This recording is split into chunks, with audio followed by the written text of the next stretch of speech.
So, so welcome back. Today we are reading. I'm still loading the sentence. I overslept, but I am reading. I don't have a book to show off because I am reading a fan fiction that I wrote for Miraculous Ladybug. I am aware that apparently this is considered cringe or not something you should do, but I do know that some people that read fan fiction would like to have just the same as people that read books would like to occasionally have an audio file that they can listen to. And so that's what this is going to be. I'm reading The Misadventures of Catastrophe, which is a Miraculous Ladybug fan fiction that I wrote. It is a what if rewrite of some of the episodes, where instead of Adrian to be the cat hero, and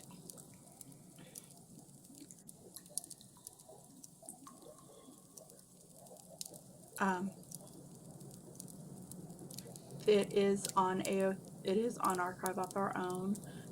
If anyone is interested in a link to that to actually read it instead of listening to me reading it with my scratchy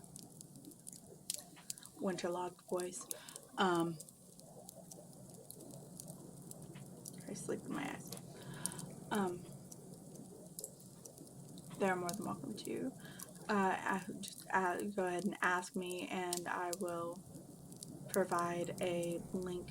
Most likely you can follow on my social links below on Twitch. There is a link to my Tumblr if I remember correctly. Let me double check. Yes, I am stalling while the Sims.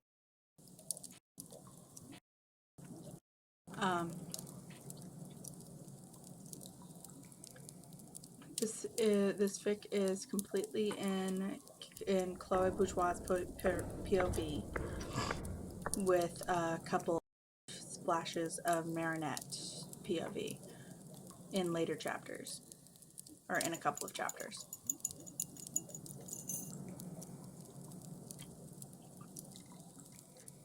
Let me double check my social links. Yes, it is the link for Tumblr on my social links below, on Twitch.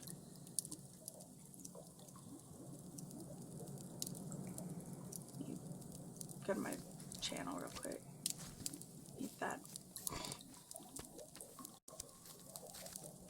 Yeah, it is below on my social links. If you want a link to the fic itself, you're more than welcome to go to my Tumblr and send me an ask. Send me a ask requesting the link, or explore. And I've got a page on my blog that has links to all of my fan fictions that I've written. I picked Misadventures because it is currently my most popular fic, besides my salt fic, Cleaning Messes. There are a grand total of 28 chapters to Catastrophe. And there we go.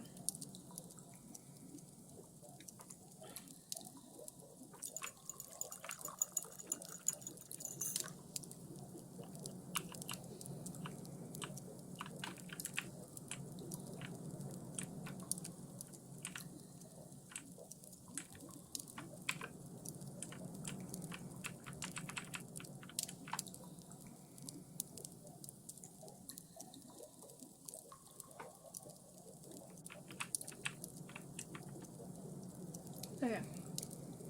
Start getting my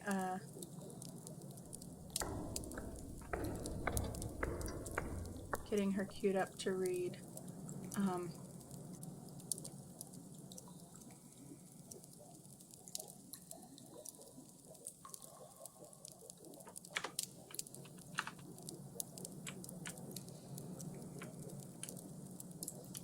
me make sure her needs are static real quick.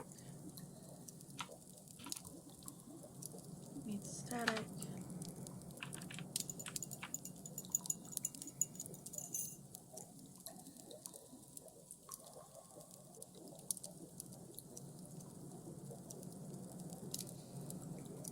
Gardening volume 3.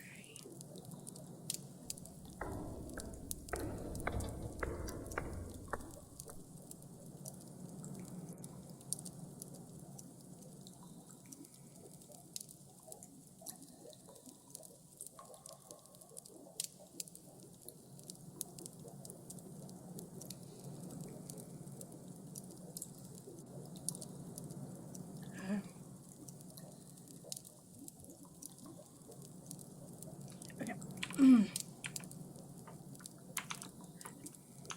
Getting that set up, get this switched. Alright, so, and also forgive me if I pause occasionally to eat some of my soup. Breakfast.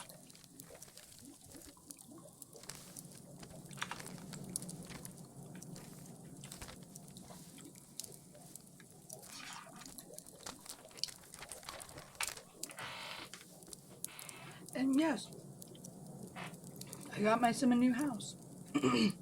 This is actually the house layout that I am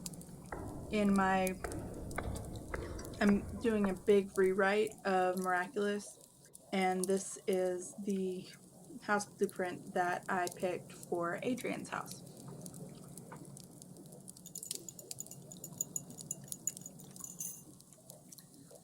But anyways, I'm going to go ahead and start the Misadventures of Catastrophe. And the fic description that I have on here is, okay, so basically, The Misadventures of Catastrophe by Nakira Taisho, a Miraculous Ladybug fanfiction. The summary that I put for it is, the holder of a Miraculous is sometimes a wild card, often through arbitrary tests of character that just about anyone could pass. And yeah, it was yeah. If anyone watches Miraculous, they know that it's that Foo's test for Adrian was very dumb. Like, the only way Fu would have, only way it would have been successful is if Fu knew how Adrian's home life was, which was just kind of creepy. Anyways,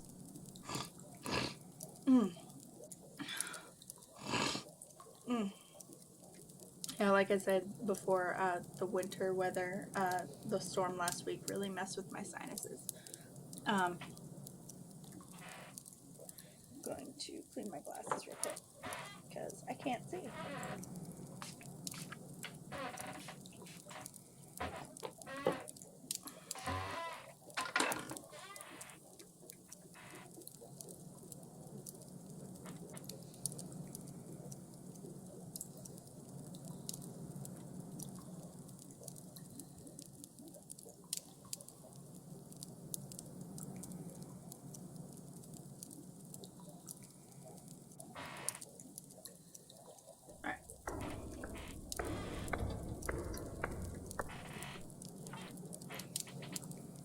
Alright, Chapter 1, A Different Beginning.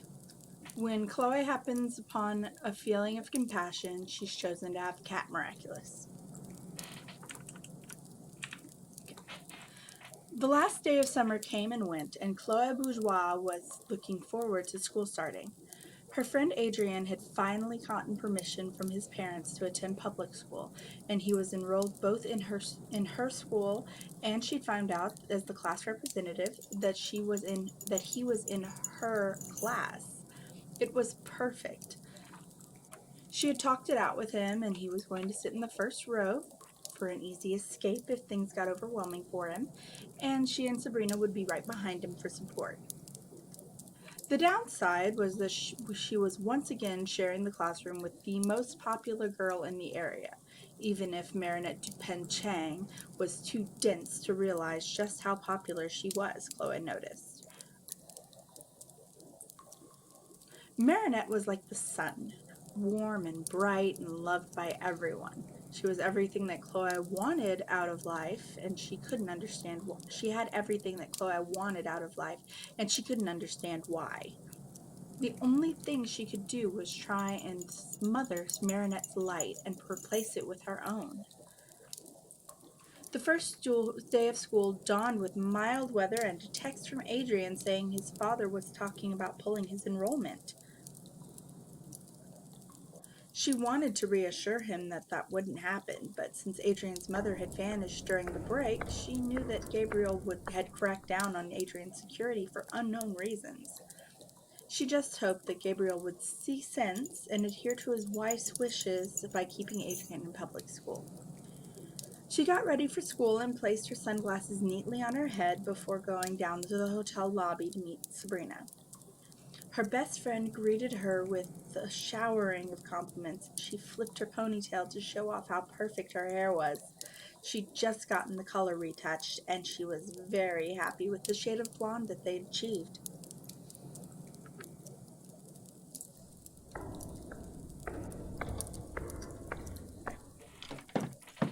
Checking Tumblr. Okay.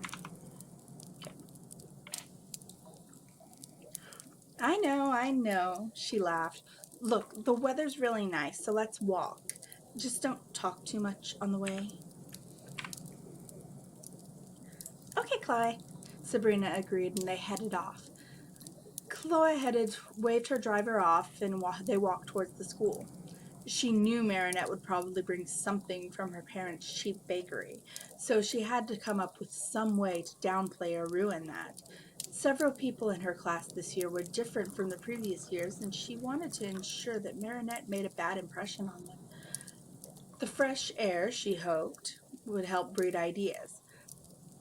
As they went, she spotted an old man on the ground. Seeing that people were completely walking around him and one person even kicked a cane on the ground further out of his reach, Chloe kind of felt sorry for him. She tugged Sabrina by the arm towards the man, shouting loudly for people to clear the way. She picked up the cane when she reached the man and handed it to Sabrina. "Hold this for a minute, Sabrina," she said sharply, prompting the girl to take the cane and nod dumbly. Chloe then helped the old man up and even went so far as to dust his tacky Hawaiian shirt off. Yeah, sinuses. Don't worry, I'm not sick. "You should watch out for cracks, old man," she told him before snatching the cane from Sabrina and handing it to him. She then turned and sauntered off with Sabrina. "Make a note for me, Sabrina. I need to tell Daddy to have the sidewalks investigated." "Okay," Sabrina mumbled, pulling out a tablet to do just that. And the way people were ignoring a feeble old man like that, utterly ridiculous. She kept her comment low, and Sabrina questioned her softly. She ignored her.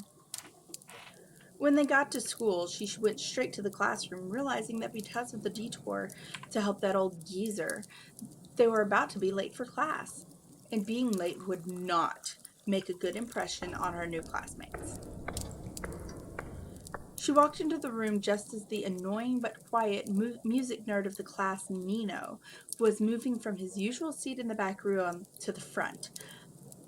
Marinette was already there with her box of bakery treats in Chloe's seat.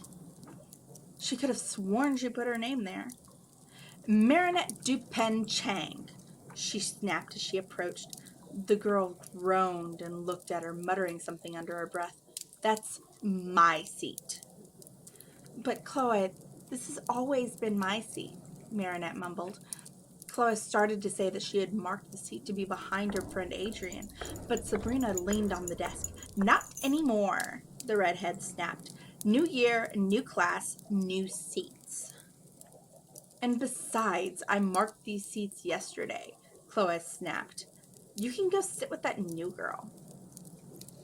There wasn't a name on the seat when I got here, Marinette noted. But I'll move if it's that big of a deal. It's whatever. The girl picked up her things. Hey, the new girl called, standing up. Who elected you Queen of Seats?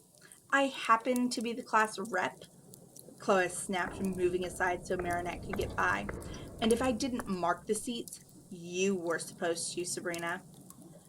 That was a lie, but she had to deflect blame for this incident off of herself. She was also tempted to trip Marinette and make a big deal out of things, but Marinette tripped herself and dropped her macaroons. Chloe sat down, smirking. Madame Bustier started talking and the bell rang, but Adrian never came. Chloe slumped in her seat as the lecture went on. When they were dismissed, she handed her iPad to Sabrina, planning to head home and send off the necessary paperwork for her father to prevent the kind of delay that she dealt with on the way to school from happening again. The table behind her rattled, and she looked back to see Ivan stand up and storm over to Kim. Kim! The boy raised his fist, and Chloe caught sight of the note that he was clenching in his other hand. No wonder Kim was grinning. Ivan, what's this about? Madame Bustier asked sharply. It's Kim! He shouted, waving the note. I'm so gonna! He pulled his fist back again. Ivan! Go to the principal's office. Madame Bustier pointed at the door, and Ivan stormed out. When the rest of the class was gone to their assigned spots, Chloe approached the desk. Yes, Chloe? I didn't fully see, but Kim wrote a scathing note to Ivan, and that was the likeliest cause of his outburst, she explained. And did you receive word about Adrian Agrest's enrollment being pulled? As far as I know, he should have been here this morning. That's unusual, then. He told me that his father had been talking about homeschooling him again this year, but I guess something just came up. She mused. I'll check with Monsieur Damocles after lunch. She walked out of the room and headed for the street. She pulled out her phone and checked the messages. She had a message from Adrian. Natalie and the gorilla caught me on the way to school and dragged me home. Father was serious about not letting me go to school. Well, the paperwork to withdraw your employment either hasn't gone through or it hasn't been turned in. I'm double checking with the principal after lunch, she sent him in reply.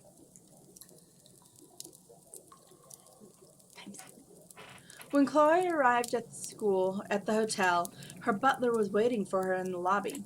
She nodded to him and went to the elevator. As always, he followed and took her bag. Second.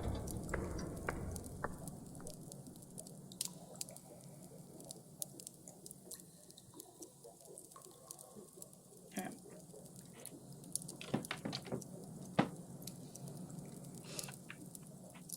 Order my lunch early, John Paul, and get me a petition form and city inspection request. Of course, mademoiselle, but my name... Don't care, she snapped as the elevator came to a halt. Just get it.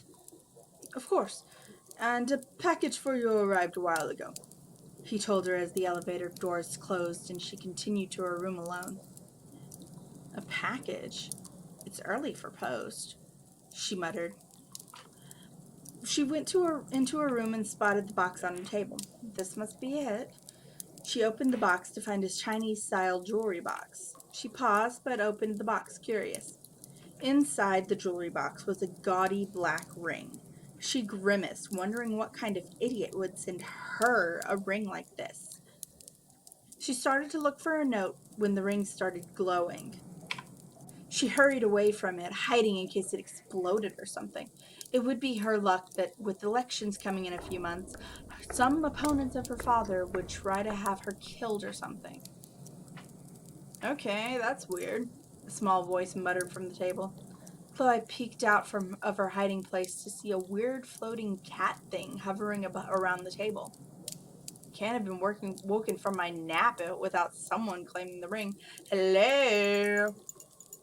What are you? Chloe asked, slowly coming out of hiding. Oh, there you are, the creature laughed, ignoring her question. Where's the food? I'm starving. Don't ignore me, she snapped. What are you?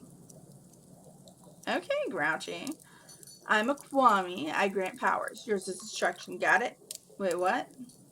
She sat down on her couch. Great, now feed me. Look here, you ridiculous creature. Give me a proper explanation or get out. Sorry, kid, you're stuck with me, it sighed. And show some respect. I'm the reason dinosaurs are extinct. Sure you are. And the only one who needs to show some respect around here is you. She reached to grab it, but it flew out of reach. She took a deep breath and sat down. Fine, don't tell me. I have things to do anyway. As if on cue, a knock came at the door. Oh, perfect timing. Come in. Her butler came in, carrying the papers she asked for and an apologetic expression. She saw the Kwame fly under a pillow as if it didn't want to be seen. But she wasn't interested in finding out about that since it wouldn't answer her questions anyways. She got up and stomped over to the butler. He should have had her sushi by now. Pardon.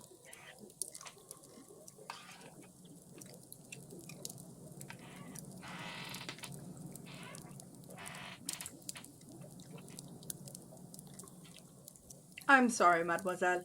He started, holding the papers out for her. The roads are closed, so your sushi couldn't be delivered.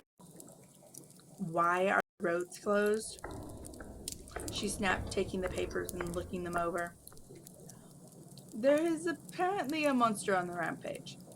Your father had the police block the roads and emergency measures taken. And as a side note, in the show, her butler speaks with a heavy accent. I do not have the wherewithal to do a French accent right now. So, not happening. Oh, then have that Cesar woman make me a cheese plate or something, she said dismissively, accepting the reasoning. She was already inside and high above ground, so didn't have to deal with the monster. The butler bowed a little and left the room. She went back to her couch and started looking over the papers. Now, how do I fill this out? You don't know how to fill out a paper?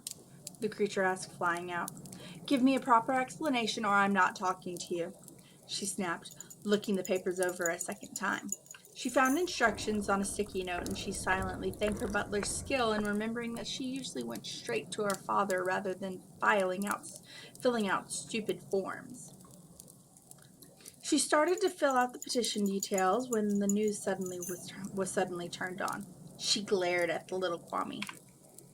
I'm asking all Parisians to stay in their home until the situation is under control, her father was saying to a gathering of press. She saw Sabrina's father standing beside him with his arm in a splinting sling. The video cut to a shot of a stone creature tearing up the streets. The creature is heading toward the Montparnasse Tower, the reporter said over the video. Anyone still outside should avoid that area, as the monster seems unstoppable. Chloe spotted the new girl from school biking after the monster. That's the new chef's daughter. People are getting hurt, she mumbled. Hey, you said you give powers, right? What exactly does that entail? I already said, destruction. Specifics, furball, she snapped. What are the rules? Every superhero has rules. Okay, Grouchy, replied Gripe before launching into an explanation.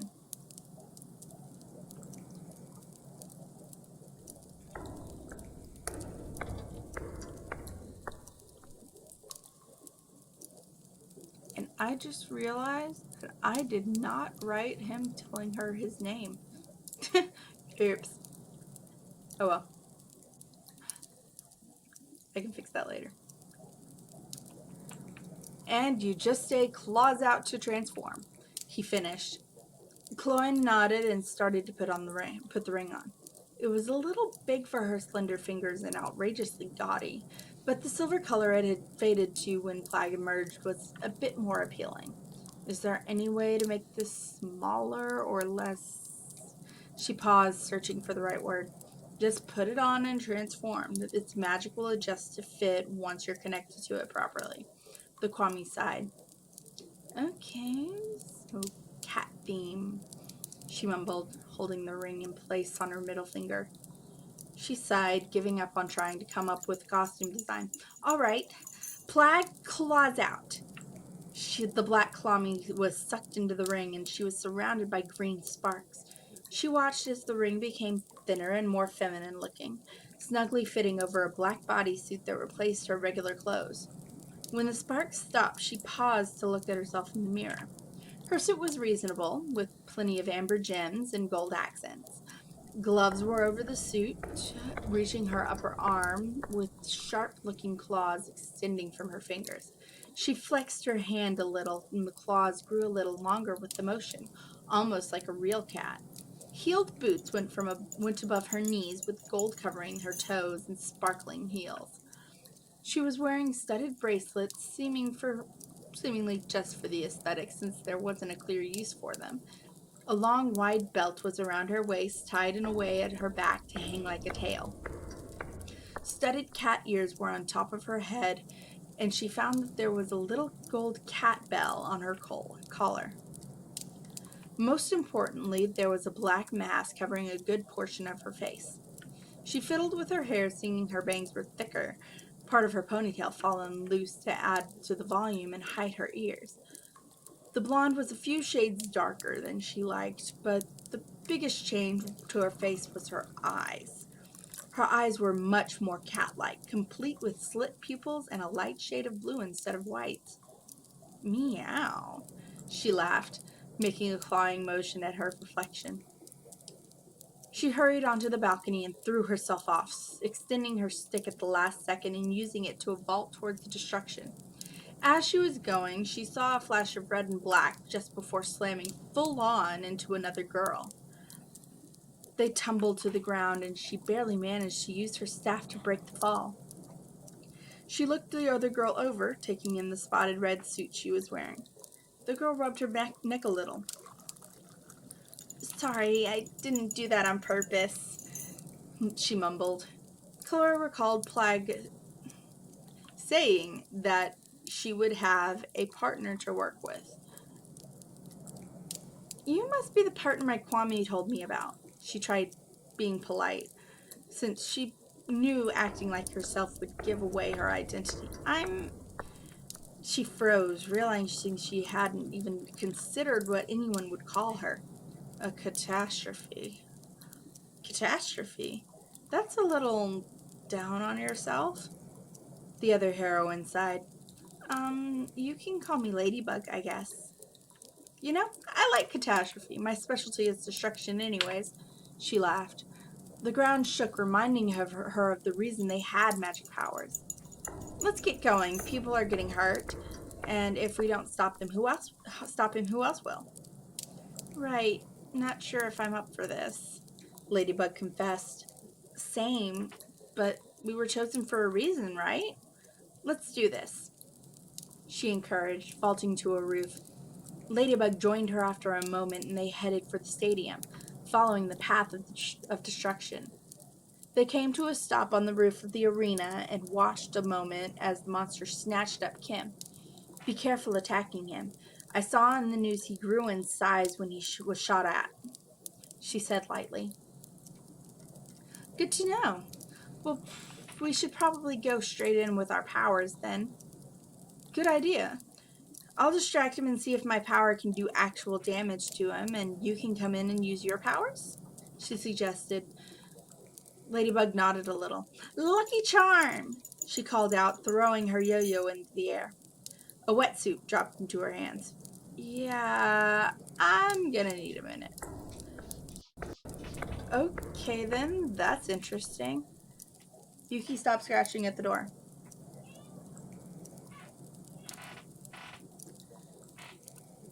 Catastrophe muttered, dropping into the field. Disregarding the fact that attacks made the monster grow, she used her staff to strike at his wrist, startling him into releasing Kim. Get out of here, quickly, she snapped at the boy. He ran away and Catastrophe jumped back to get some space and avoid an attack from the monster. Just as she was about to call for a cataclysm, the monster picked up a goalpost and threw it at her. She dodged out of the way but heard a scream and looked to find the goal was heading straight for Alia. She didn't trust her aim to stop the post, so she made a decision. Cataclysm! She summoned her power and ran for the goal, catching it with her charged hand and turning it to dust just before it hit Alia. The girl covered her head as dust showered over her. Sorry about that. It's our first day on the job, she said lightly. You okay? Ollie had nodded a little, eyes wide. Well, that didn't go according to plan, Ladybug commented as she joined them. I figured it out, though. He never opened his right hand. That must be where the Akuma is then? Most likely, she agreed, tying the wetsuit to the end of a nearby water hose.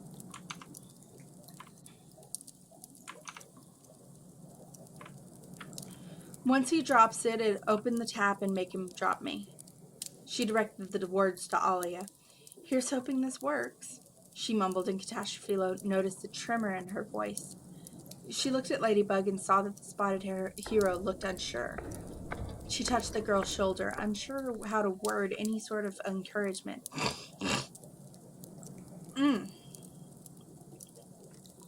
then she ran toward the monster, letting him grab her with his left hand when he tried. Ladybug ran forward, holding the wetsuit wadded up like a weapon of sorts. The monster opened his right hand and dropped a rock to snatch up Ladybug. Now! Alia ran to the tap on cue and opened the valve. The suit filled with water and the monster was forced to release Ladybug.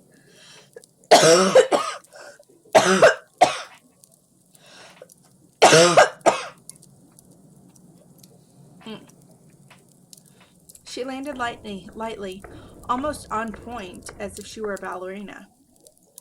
In a single strike, she destroyed the rock and a purple butterfly flew out of it. What looked like purple goo, but didn't have any substance to it, surrounded the monster in Catastrophe, and when it cleared, the monster was replaced with Ivan, and Catastrophe fell flat on her butt beside him. Her classmate looked around in confusion, and a high-pitched beeping came to her attention. She looked at her ring to see that what had been a full cat print was now down to 3 pads. She got up and dusted herself off. The butterfly flew out of the arena as she approached Ladybug. That was brilliant, she said honestly. Good job there, partner. She held up a fist and the other hero took the prompt and bumped it with her own fist. And now, I've got a ball of string at home to chase. See you next time, she said lightly, waving to both Ladybug and Alia's camera before vaulting out with her staff and back to the hotel. She barely made it to her balcony before her transformation wore off. She went inside to find the cheese plate neatly placed on her table alongside her school tablet. Plag went straight for the camembert on the tray, and she shrugged, going back out to look at the damage to her city. She vaguely saw a purple cloud near the top of the Eiffel Tower, but shrugged it off. Several buildings had collapsed, and parts of the roads below would take weeks to repair. Her request to have the sidewalks inspected would have to wait. She could still put up the petition to make accessibility and respect for the elderly and disabled more commonplace, though, so she went back to filling that out. Later. The roads remained closed for the rest of the day, while the police put up barricades to help redirect traffic away from the worst damage of the attack. She called the school after lunch to find that they were closed for the afternoon for some repairs to be done. Mr. Damocles assured her that Adrian was still enrolled, but that her friend's parents had expressed concern about him attending public school. If he didn't show up for the second day without a reasonable excuse, his enrollment would be dropped. Annoyed with the situation, Chloe turned on the news, hoping to see Aliev's footage of the fight. She was sorely disappointed when she saw all she saw was random citizens frozen in place as replicas of Ivan's monster form. Her eyes went wide, and she barely registers the reporter's words as she narrated the scene. Chloe looked at her ring and then at Plag, who had ended up eating almost all of her cheese. Unfortunately, she had worked up an appetite and was forced to spend the afternoon at home, so she had been able to reasonably order something from the kitchens. Plag, what's going on? She demanded. I thought we defeated him. Did you catch the Akuma? Lukwami asked, looking at the news with equal surprise. What does that have to do with anything? The ladybug holders should have captured and purified the Akuma, otherwise the thing can multiply and lie in wait for the original victim to be transformed again. At which point everyone infected will become his army. Ladybug? You mean I can't go out and find the original and destroy it, or do anything? I mean, you could destroy it, but that wouldn't destroy the copies. Great, she moaned, turning off the TV and leaning back on her couch. This is ridiculous. Utterly ridiculous. You could say that. I mean, I could go out and try and find this. You said she's going by Ladybug? Yeah. I could try and find her Kwame and we can figure out a plan for you two to meet up or something, he suggested. We might not have... yeah. I'm okay. We might not have time for that. Unless you can sense where the other Kwame is? Nope. It would be total guesswork unless she transforms. Definitely don't have time for that. And she didn't seem all that confident, really. How did Ivan end up like that anyways? Well, the butterfly approach operates on emotions. Kim got him worked up and then getting punished for someone else's actions. Wouldn't be that difficult to get him worked up enough to call the original back, and then Ladybug and I can beat him again, and she can capture and purify the Akuma. That would get rid of the copies, right? Well, yeah, that would work, but you're seriously gonna get him upset again for this? It's the only option right now, she snapped. I just have to hope that the little red bundle of nerves doesn't call it quits.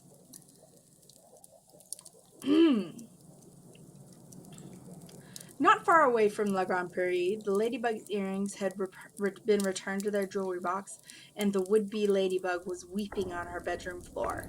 Elsewhere, a man in a dimly lit basement was cackling madly as an infected butterfly phased into the gym at the top of his staff for safekeeping.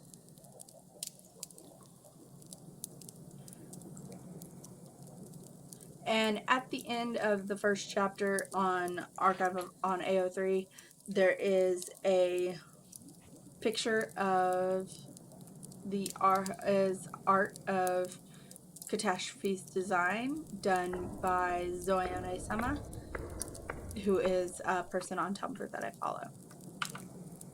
Give me just another second.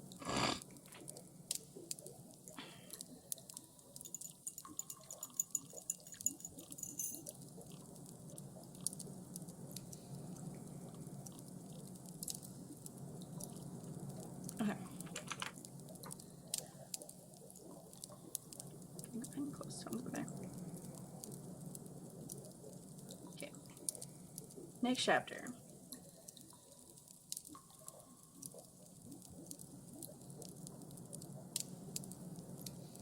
Okay. Chapter 2. Cœur de Pierre. Ivan is transformed a second time, and the new heroes manage to find the right rhythm to get the job done.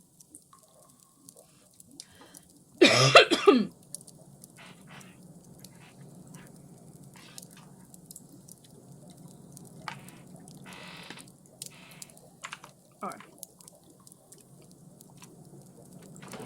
I shall return. I'm going to go get some water because my throat is really hurting.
Okay. I am back and I also got cough syrup. So.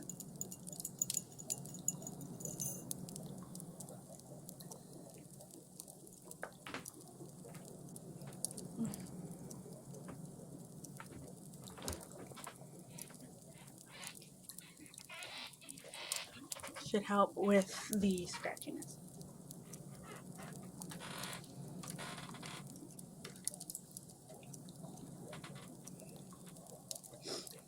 Okay.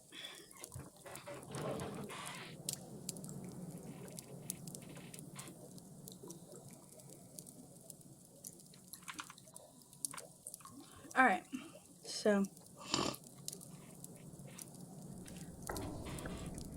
beginning of chapter 2. The next morning, Chloe got a call from the school. Mr. Damocles assured her that school was back in session, thanks to the hard work of anonymous construction workers. She thanked him for the update and sent out a mass text to her classmates, letting them know that school was open. Adrian was the only one who responded. He apologized, saying that he was on lockdown. "That's no good," she snapped when she read the message. She read a quick note and looked at Clag. The Kwame popped a piece of cheese into his mouth and she groaned. "I'm not carrying that camembert around. You can deal with better smelling cheese outside of this room." She grabbed her things and headed out. "Oh, come on," Clag whined when they were alone in the elevator. "Camembert is the best smelling thing in the world. It smells like someone tried and failed to clean and repurpose a barn," she griped. "Now, a good, strong, but nice-smelling cheese like Vacherin Mont d'Or or anything with an herbal aroma, though I usually prefer sushi, Interesting word choice, and you have bad taste in cheese. Give me the strong scent of a dairy farm and chemical reactions any day, the Kwame raved, nearly salivating. But you sound like you would have enjoyed the cheese one of my last holders made himself. Shame he never shared the recipe. I know cheese bakers. If you can describe it well enough, we might be able to recreate it, she offered. But yeah, I will not be walking around smelling like some American farmer who uses too much cheap cologne to try and smell richer than they are. So the Camembert and other members of the Barnyard Cheese family are going to be restricted to private quarters or parties. Okay, fine, he relented. As long as it's cheese. I'd prefer a gooey wheel of Camembert, but I guess I can compromise.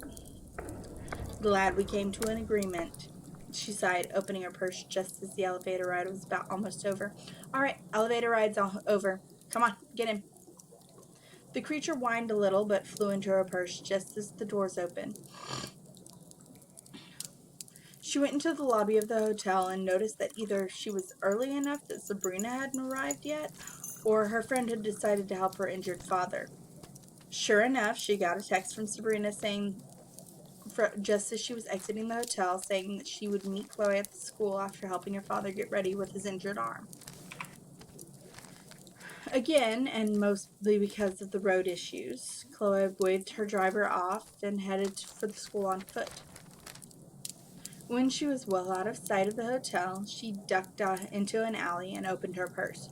I have a nice gooey unpasteurized wheel of Camembert waiting for you at lunch if you do this without complaining. Make it two and I'll do whatever you want, the black creature said and licked his lips.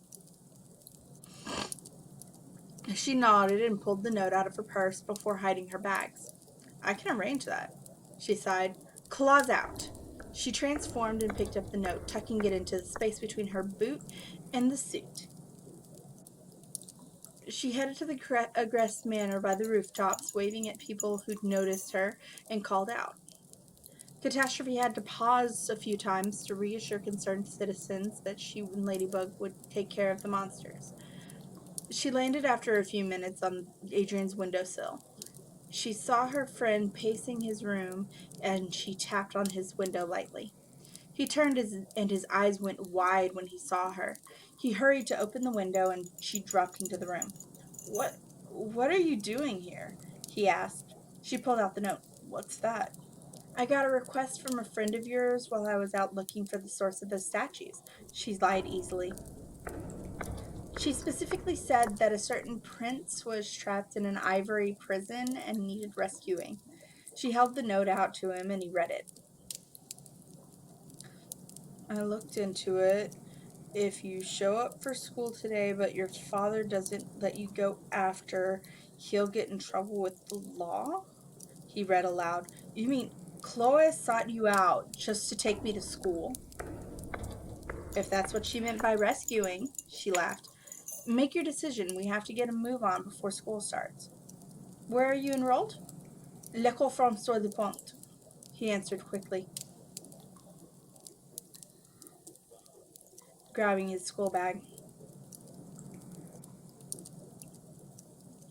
Okay then, hang on tight. We're going all the way there so the guards can't stop you, she said, grabbing him by the waist.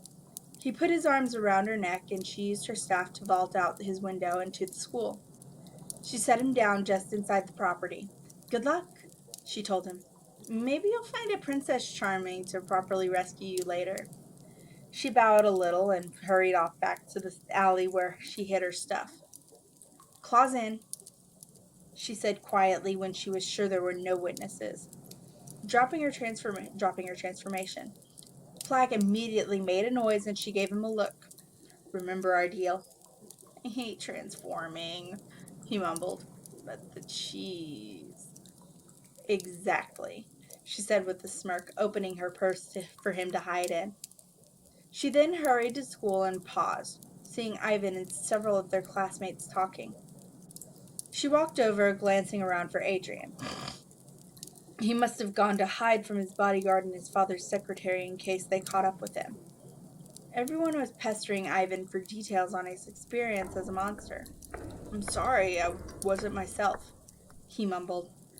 Chloe scoffed, knowing it would be easy to get him upset enough to get that butterfly's attention and clean this up. Once a monster, she bet, always a monster. He stood and got in her face. She smirked at him and he stormed off. "Don't let the door hit you on the way out," she called after him, and he slammed the door to the locker room behind him. It was only a matter of time then. She looked for Adrian again and spotted Marinette running after Ivan. That perfect little brat was going to throw a kink in things. Alia marched over her. "How could you say that to Ivan? You're the real Stoneheart," the girl shouted. Ugh. "So I'm the one who broke Serena's dad's arm, am I?" she snapped. "Look, just because your footage of those lame superheroes was shown on TV doesn't mean you can get so high and mighty." She saw the girl's fist clench, and she chanced another glance around, trying not to look nervous.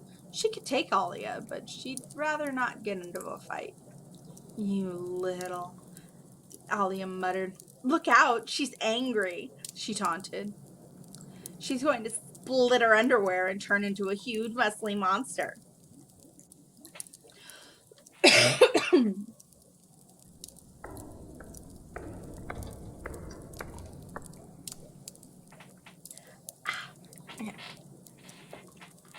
"Hey, Chloe," she heard Adrian call out from the door.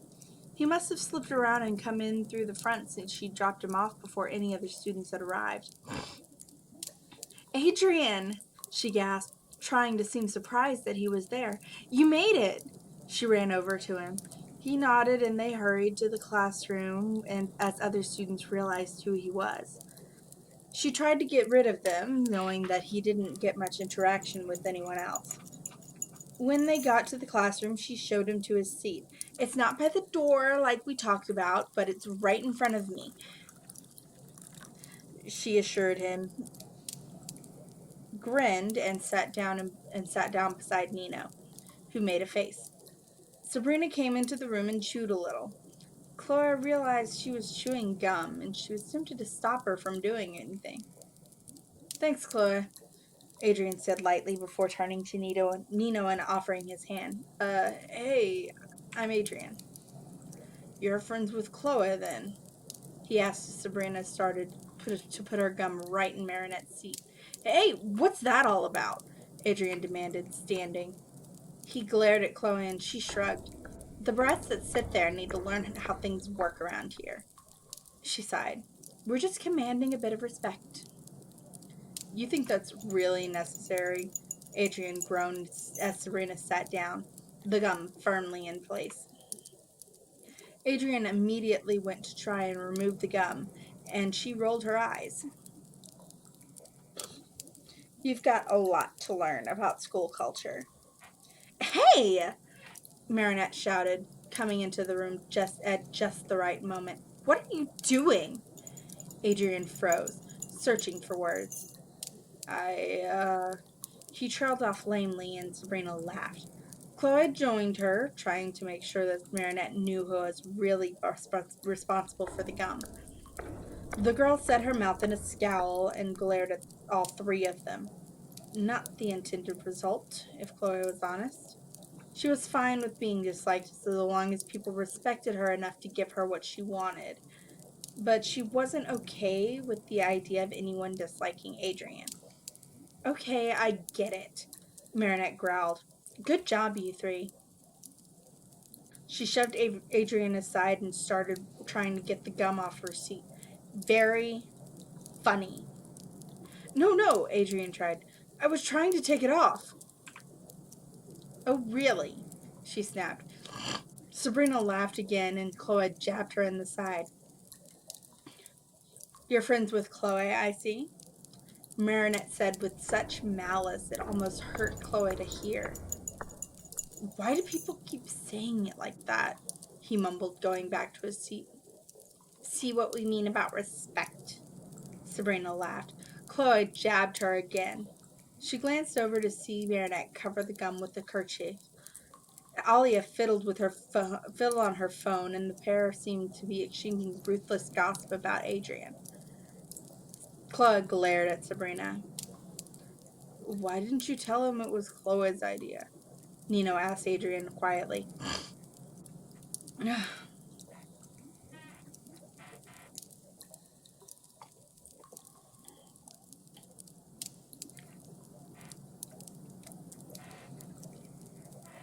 Chloe almost argued that Sabrina did it on her own, but since usually Sabrina only did things with her desires in mind, that wouldn't do much good. "I've known Chloe since I was a little kid," Adrian sighed. "I know she's not perfect, but I can't just throw her under the bus. She's practically my sister, for all intents. She's my only friend." "Okay then," Nino sighed. "I'm Nino, and it's time you make some new friends, dude." Madame Bussier came into the room just then, and everyone settled in their seats. Chloe glanced around to see that Ivan wasn't in the room. Maybe Marinette hadn't completely ruined things after all. Milan slipped into the room just after the roll call started. The girl exchanged a look with the teacher, who smiled sympathetically. "All right then, everyone settled?" Madame Bussier asked when Milan was in her seat. "Aggressed, Adrian?" Adrian perked up, but only seemed confused. Chloe was just about to lean forward and tell him how roll call worked when Nino did it for her. "You say present," the boy whispered. Adrian jumped to his feet and lifted his hand. "Present!" he gasped out. His reaction caused all the other students to laugh, and Adrian sank into his seat, blushing. Nino patted his shoulder, and Madame Bussier smiled gently. "Bourgeois, Chloe?" "Present," Chloe sighed, lifting her hand. "Brule, Ivan." The door was thrown into the room, and part of the wall crumbled around it. "Present!" Ivan shouted as his giant stone form stomped into the room. "Milan," he called, stepping toward the girl. Everyone started screaming and scrambling to exit the classroom. Milan shouted in pain as Ivan grabbed her. "Let go of me, Ivan!" Milan gasped. "I'm not Ivan anymore," he rumbled. "I'm Cœur de Pierre." Chloe ducked under her desk, dragging Sabrina to the floor with her. Sabrina scrambled for her phone, but Chloe shushed her. "Why are you doing this?" "So you and I can be together forever." He turned for the wall, about to trample a stunned Marinette and probably a few others. She let flag fly into her jacket, and she nodded. "Call your father and get out of here," she hissed to Sabrina before rushing to the front of the class. "Hey, Stony!" she shouted, distracting the villain long enough for everyone to get out of his way. He grabbed her tightly and broke through the wall. "Please don't have call it quits, Ladybug," she mumbled. "Put us down, Ivan," Milan shouted. "I can bust up the ground so you can get free," Flag offered quietly. "No, we need to be discreet," she mumbled. "Someone could see you." Cœur de Pierre started stomping toward the Eiffel Tower. "Is my phone still in my pocket?" she whispered. "It's in your purse back at the school," Flag reminded her. She cursed, realizing that she did, in fact, put her phone in her purse when the bell rang so she wouldn't be distracted. "Ivan!" Milan cried out. "Where are we going?" "To deliver a message," he replied. "Then we'll be brought together forever by a pretty black butterfly. All this lovey-dovey stuff is making me sick," Chloe griped, though her nausea was from how tightly he was freezing her. He tightened his grip on her, and she groaned in pain. "Don't worry, little monster," he laughed. "I'm going to take care of you, too." She cringed, trying to catch her breath. "Ladybug!" she shouted. "Help!" She looked around, starting to seriously worry when she didn't see any sign of Red and Black.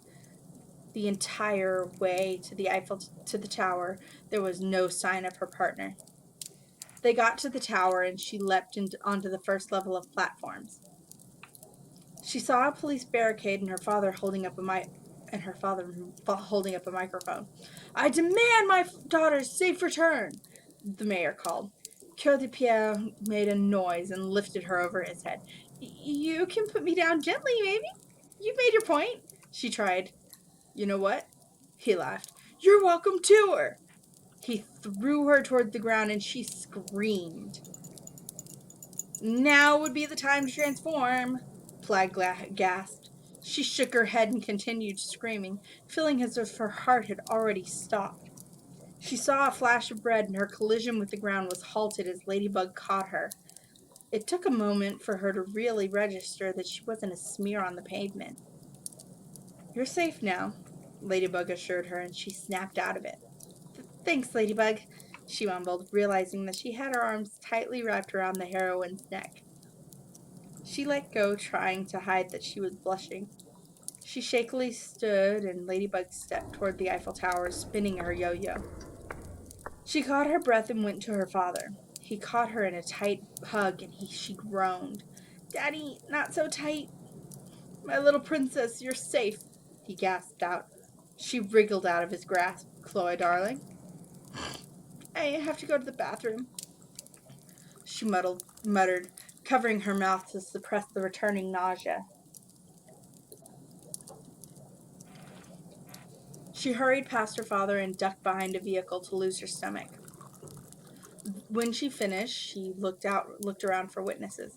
"Maybe you should sit this one out," Plague suggested. "Humans aren't supposed to look green." "Shut up," she snapped. "Ladybug needs help. Claws out." She transformed and went around to join Ladybug. "Sorry it took so long, Ladybug." "It's fine. The Red Hero sighed. "We're clear to attack," Officer Raincompris shouted, signaling his officers to fire at the tower. Catastrophe gasped and turned around. "Stop! He still has a hostage," she shouted at them. "And besides, you know that's only going to make it worse." Ladybug gasped. "I have a plan, unlike you," Roger argued. "Step aside and let the pros do their thing. You've already shown that you can't handle this." Ladybug slumped at his words, and she reached for her earrings. He's right. If I had captured the Ahuma yesterday, none of this would have happened," she mumbled. "I knew I wasn't right for this." "Oh, no you don't," Catastrophe snapped. "If it weren't for you, the mayor would be planning a funeral. We have powers they don't. So without us, they can't fix anything. We just have to do this and show them how wrong they are to doubt you." "Okay," Ladybug said with a smile. A loud coughing filled the air, and they looked to see Coeur de Pierre hacking and struggling to breathe. He fell back as a swarm of black butterflies flew out of his mouth and flew into a shape of a head. All Catastrophe could think was that their opponent was much more powerful than they thought. "People of Paris, listen carefully," the head said loudly. "I am Hawkmoth." "Hawkmoth?" the heroes questioned. "I thought we were dealing with a butterfly," Catastrophe muttered. Maybe he figured a butterfly wasn't intimidating enough. Ladybug shrugged. "Ladybug, chartreuse." "Give me the ladybug earrings and the cat ring now," the head continued. Catastrophe and Ladybug exchanged a confused look and shrugged in sync. "You've done enough damage to these innocent people." "He did not," Catastrophe gasped. Ladybug clapped a little, stepping forward with new confidence. "Nice try, Hawkmoth," she said loudly. "But we know who the bad guy is, so let's not reverse the roles here. Without you, none of these innocent victims would be transformed." She pointed at the head and spun her yo-yo with her other hand. "Hawkmoth, no matter how long it takes, we will find you, and then you will give us your miraculous." She swung out her yo-yo and used it to vault herself into the air. "Time to de-evilize!" she shouted, and her yo-yo began glowing. She swung it and somehow caught all of the butterflies with it. Catastrophe stared at her in awe, her gut wrenching more than just leftover discomfort from her capture. "Let me make this promise to you," Ladybug called out as she landed on the tower. "No matter who wants to harm you, Ladybug and Catastrophe will do everything in our power to keep you safe," she vowed, tapping her yo-yo and releasing a swarm of pure white butterflies that flew out over Paris in a powerful swarm. "Oh no, I think I'm in love," Catastrophe muttered. The crowd of police and witnesses started cheering behind her, and she started forward. Croix de Pierre stood up behind Ladybug and started climbing. "Help me!" Milan shouted. "You'll never take Milan from me!" Croix de Pierre shouted before letting out an echoing roar. "Come to me, my stone beings!" He started climbing, and they were soon surrounded by stone monsters. Catastrophe joined Ladybug as the monsters started the climb. "We're surrounded," she pointed out. "What do we do now? It's not like we can attack him." She was in new territory, having no choice but to basically be the sidekick. But if she was honest, it was a nice change to let someone else do the leading and the thinking. "Yes, but we know where the Akuma is," Ladybug pointed out. "In his clenched fist. The one," she sighed, "the one he's holding Milan with." "Where are we going with this?" "Well, we know he's in love with her." She trailed off, thinking. "That's it! We don't separate them. We bring them closer together. They're made for one another. It's just they don't know it yet." "Okay," Catastrophe sighed, not following Ladybug's line of thinking.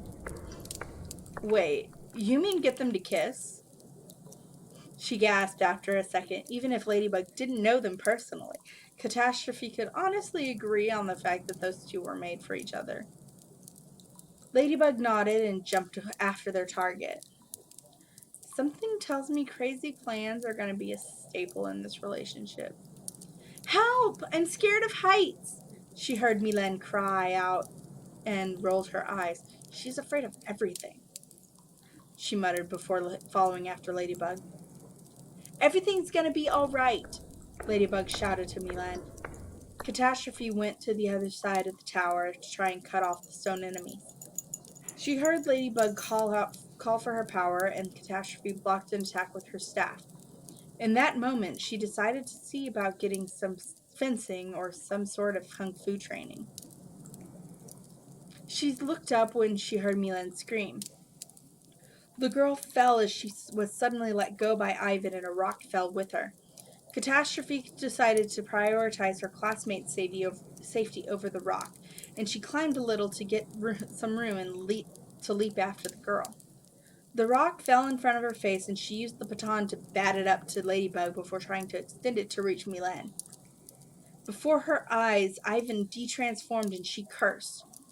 "Catastrophe, take care of Ivan. I've got Milan," Ladybug shouted to her, and Catastrophe nodded, landing on a beam and leaping toward the larger boy. She grabbed him and grunted, straining to hold him as she extended her baton toward the tower. She didn't gain any traction and tried another idea, swinging just enough to attempt to slide down the leg of the tower. "Cataclysm!" she shouted, summoning her power in her free hand. She dragged her claws across the metal when they hit the leg. As she'd hoped, the metal crumbled just enough to slow their fall. She looked up to see Ladybug grabbing Milan and opening a parachute before capturing a released Akuma with her yo-yo. Catastrophe got Ivan safely to the ground at the same time Ladybug and Milan landed. Ladybug took the parachute off and released the butterfly before throwing the parachute into the air. "Miraculous ladybugs!" she called out, and the parachute turned into a swarm of ladybugs that repaired everything they touched. Catastrophe watched in awe as high-rises were reconstructed instantly. "Are you seeing this?" she asked softly. Ladybug nodded and grinned. Catastrophe bent to pick up the wad of paper that had been a rock moments ago. As the ladybugs disappeared, she held the paper to her partner. I'm not good with people. You got this? Ladybug nodded and went towards Ivan and Milan. I'll see you later. She hurried away from the scene and slipped back to where she'd hidden before. Claws in. Flag started to whine, but she leveled a look at him, and he went quiet before hiding in her jacket. She went back to her father and feigned surprise at the repaired city. Okay, what did I miss? My darling, her father gasped. Are you all right? I'm fine, thanks, Ladybug. School was back in session after lunch, and as she approached the school, Chloe actually saw Gabriel standing outside with Adrian. She started to approach, but she saw relief on Adrian's face and then heard Gabriel apologizing to Adrian and instructing him to avoid sneaking out again. She sighed in relief when it was clear that her friend wasn't about to be forced back into isolation. Satisfied with the situation, she went to the classroom. Marinette and Alia were sitting in her row. Sabrina came in behind her and she folded her arms. You're in the wrong seat, Chloe snapped. Go on, get lost, Sabrina pressed, starting for the row. Chloe stopped her. All that is necessary for the triumph of evil is that good people do nothing, Marinette said lightly. Chloe frowned deeply. What's that supposed to mean? It means that I'm not putting up with your crud anymore, Chloe, Marinette snapped, standing. And neither is anyone else around here, so take your attitude and go on, get lost. She pointed at the front row and everyone in the room started laughing. Chloe went red and shoved Sabrina into the front row. She sat down by the aisle and tried to ignore the situation. Apparently, something had happened to get Marinette to grow a spine. After school, it started raining and Chloe hurried out to the waiting car. She paused before getting in to see that Marinette and Adrian were talking under the awning. She hoped that Adrian was throwing her under the bus. If Marinette knew that he wasn't to blame for the gum situation, maybe he could have some other friends. The realization of the fact that her reputation was damaging Adrian's just because he was her friend stung. Mademoiselle, her driver called. You'll catch a cold standing in the rain. Right, she mumbled, getting into the car. Jealous? Plag laughed quietly. Shut up, Plag. I want him to be able to have friends. And that is the end of this chapter 2.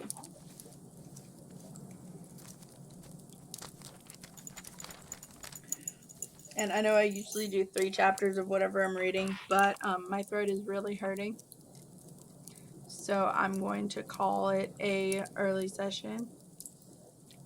I